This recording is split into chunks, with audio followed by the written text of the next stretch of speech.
Rubio, how are you? Oh boy. How are you? All right, good.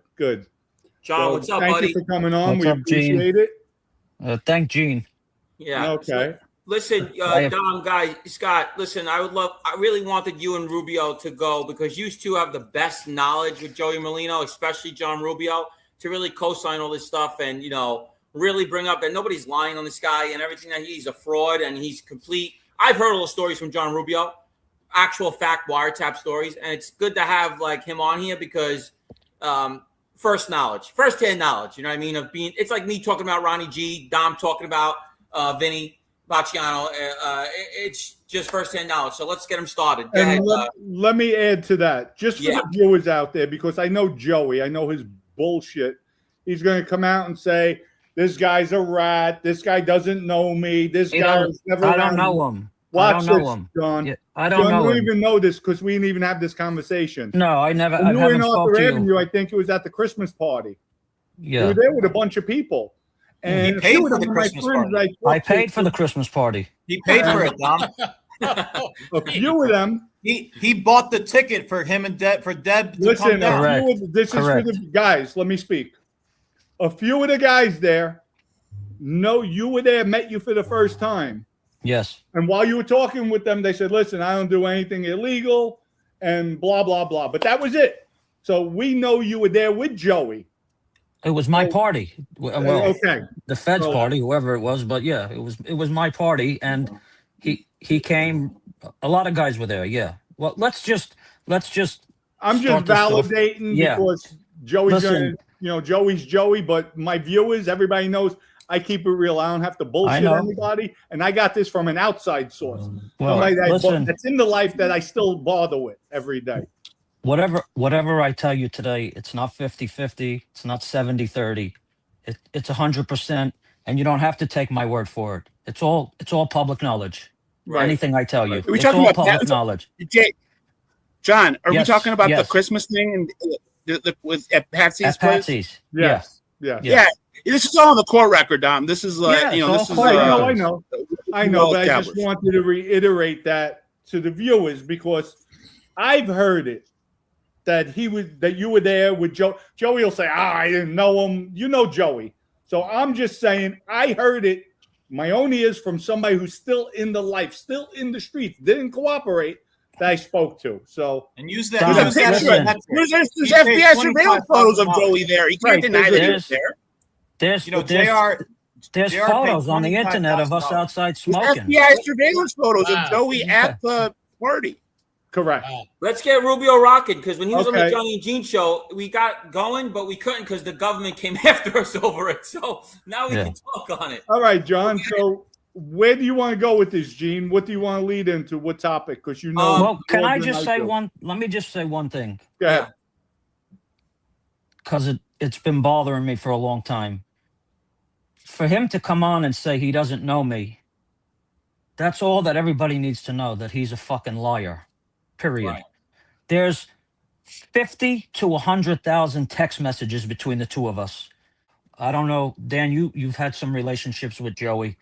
Let me give this to you as clear as blue, and I hope he's listening, Joey. Oh, he's listening. Listen. Let me he's just tell listening you this and blinking a million times. Right. I never did drugs in my fucking life, ever. Right.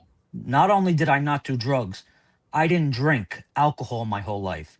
And I dare him, let him drop the link for that motherfucker. When we went out till 6, 7, 8, 9 o'clock in the morning, from 6 o'clock at night, I want him to come on here and tell him what JR drank all night. Coffee. All night. He never saw me with an alcoholic beverage in my fucking hand ever. Neither did Patsy. Neither did anybody. Because I didn't drink.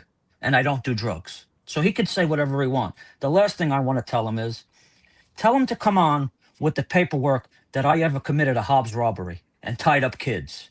Show me the paperwork where I ever pled guilty to that. Show me a 302 where that. I never did that. You want to know why I never did that? Because I never had a gun in my life. Either. Ever. Never had one in my house, never had one in my car, never carried one. That wasn't my department. My department was to make money. I didn't shoot people. I didn't beat people up. So I'm telling Joey, because he's listening, bring the paperwork on for all this stuff. Show me where I committed a Hobbs robbery and tied up 2 kids. Never happened. Right. He's a fucking liar. And that's been bothering me since he said it. And he says it a lot. There was no Hobbs robbery.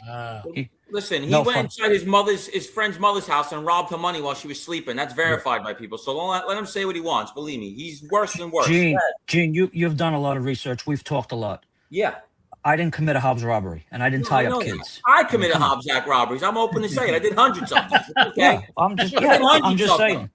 Hundreds of them. Don't worry about it. That's what you can't be knocked for that. What's a Hobbs robbery? Mafia was built on taking. You didn't watch the podcast where he said when he did me that I went into a doctor's office while the wife was there with 2 infants, and I tied everybody up and robbed the place. That's what he said. I don't know with what gun, because I never held a gun in my life. With what gun? I don't know what he's talking about. And I can promise you right now, Scott, you have access to all this kind of research.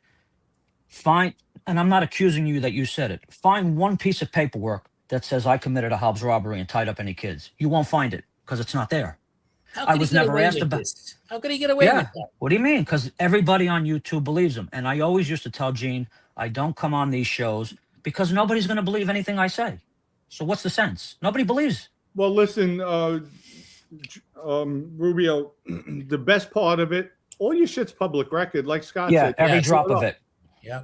So if anybody has any doubts, get the paperwork. Yeah, go get it. It's all public record. That's what I tell people with Vinny, with trial testimony. Pull up the trial testimony. Yep, pull it up. First, because they say I was a rat prior to this.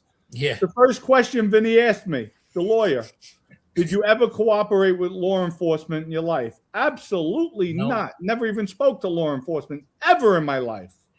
You know what else we could tell Joey? He did that video with his big storage unit about all the 302s he has about rats. So Joey, you go in that storage unit and you bring out the 302 about a Hobbs robbery and do a podcast on it. I want to see it. Oh, he did it already. Yeah, no shit. He has a lot of things. He has a lot of things to say about me, but no fucking paperwork ever. Wait, JR, could I ask you, why is he so against you? My honest opinion? Yeah. And not to sound like a dick or anything. That's fine. I think that he actually liked me and I hurt his feelings. Because listen to me.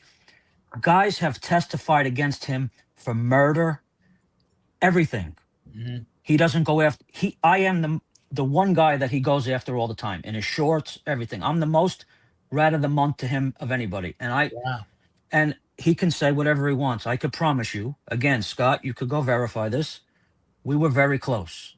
Very, very close. I slept at his house. I ate with his wife and daughters. He goes after me a laptop. You bought him a laptop. Well, they did. Yeah. Yeah. Well, that was the Cougine.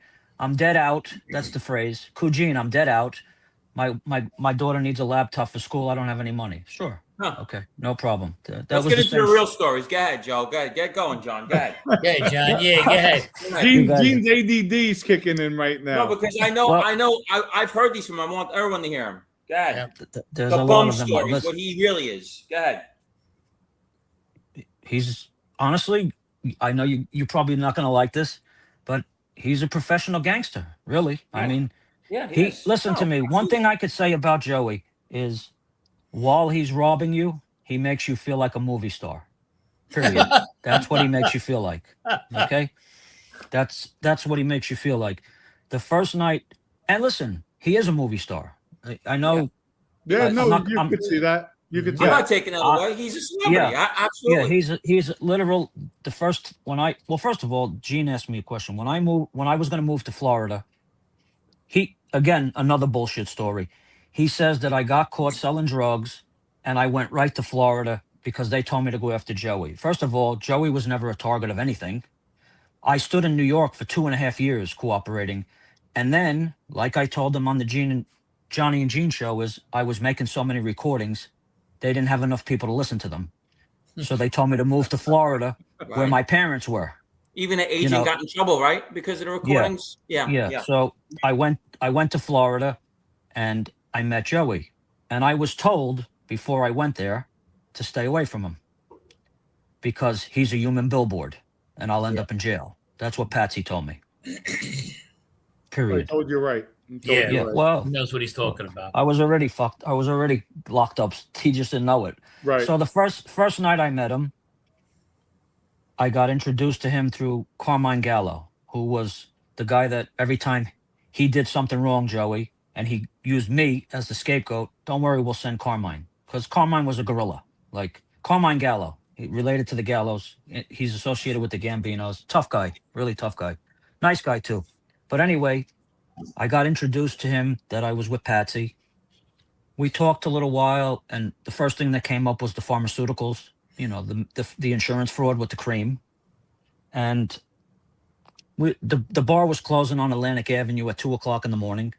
And he came over and said, you want to come with us to after hours? So I said, sure.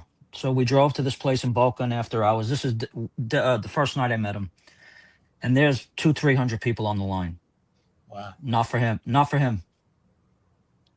Right through the kitchen, just like watching the movies. All of us right through the kitchen, VIP booth, all night. He could party like a rock star, let me tell you.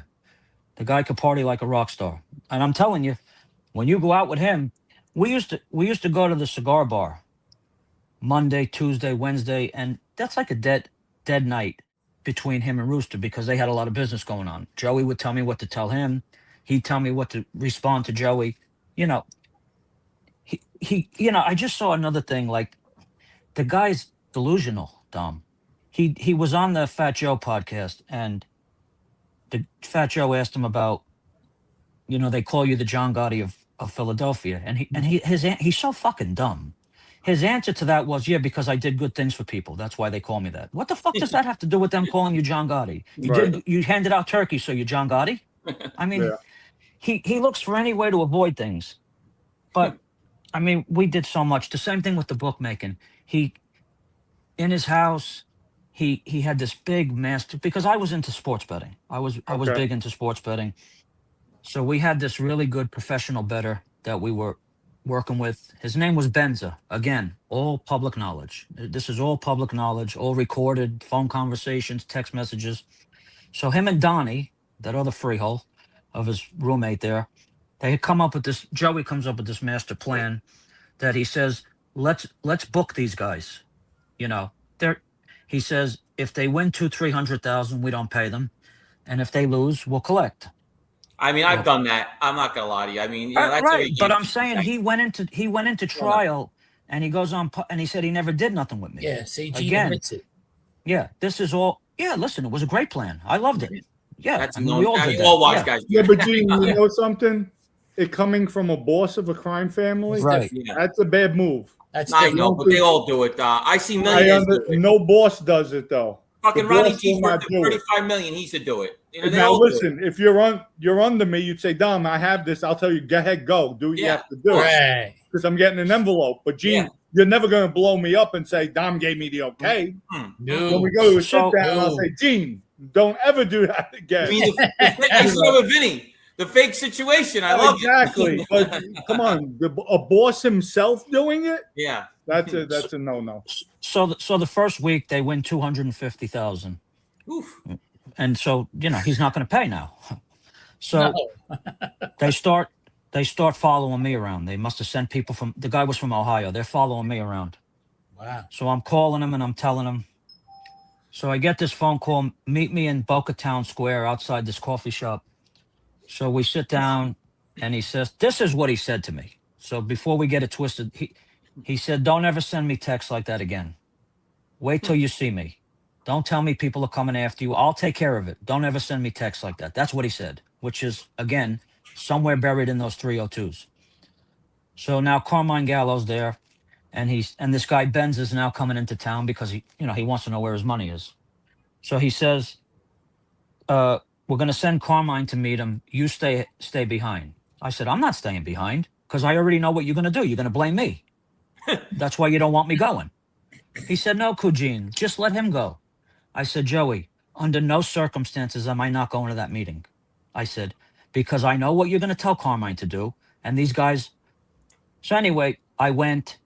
Carmine came up with this thing that the bookmaker got arrested. Give us some time. So this is how everybody knows Joey. So the guy Benza calls me outside and he said, listen, you don't have to tell me. But that motherfucker Joey is the one that's robbing us, not you.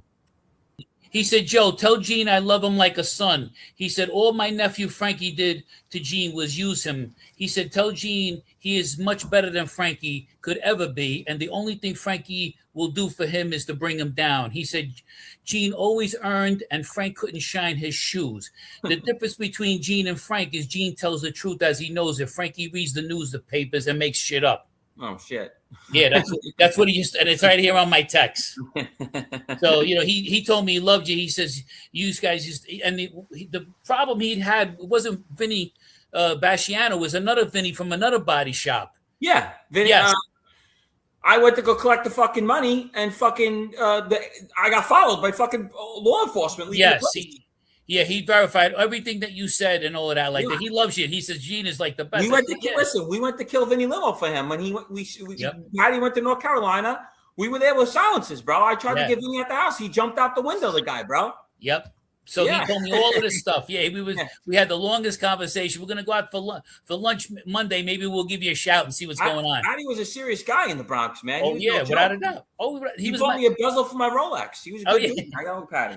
He grew. Listen, we've been friends since we're kids, and he told me that his brother Steven, I don't know if you know his brother Steven that died. He went and he had to collect money from you that you had for Pat, and he said, "Oh, this guy's a scary guy." He wanted to have a fight with me one time, Steve. I said, "Hey, no problem, brother." Yeah, but he loves you. He told me to tell. He was so happy that we talked about him on the show. Yeah, Patty was a good dude, man. I used to go to his house City on all the time. But what the fuck is going on with Dom shit? How the fuck did he get kicked off his own show?